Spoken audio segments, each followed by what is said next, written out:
নিচে দাও, নিচে দাও, নিচে দাও, নিচে নিচে নিচে নিচে।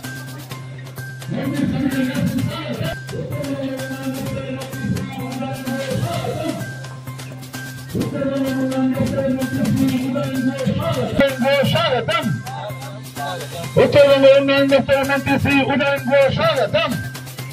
আরজি করেন নির্যাতিতার পরিবার নিয়ে আবার বিস্ফোরক। উদয়ন গুহ পরিবারে সিবিআই চেয়েছিল, কিন্তু সিবিআই কিছুই প্রমাণ করতে পারেনি, যে কারণে মামলাটিতে ফাঁসি হলো না। রাজ্য সরকার ফাঁসির জন্য আবেদন জানিয়েছে হাইকোর্টে। এখন আর পরিবারে কিছু করার নেই, এখন গোটাটাই সরকার ও আদালতের হাতে। মালদা কলেজের একটি ভবন উদ্বোধন করতে এসে একথা বলেন রাজ্যের মন্ত্রী উদয়ন গুহ।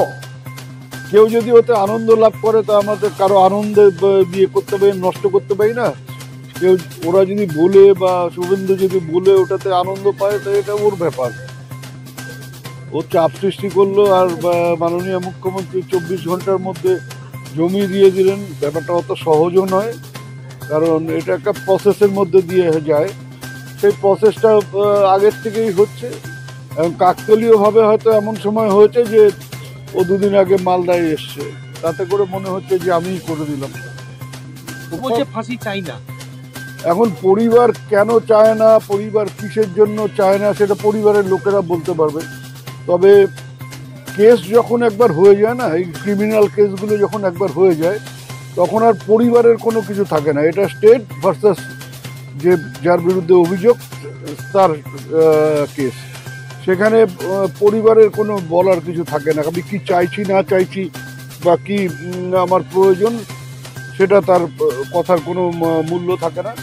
এটা পুরো ব্যাপারটা একদিকে সরকার আর একদিকে হচ্ছে অভিযুক্ত।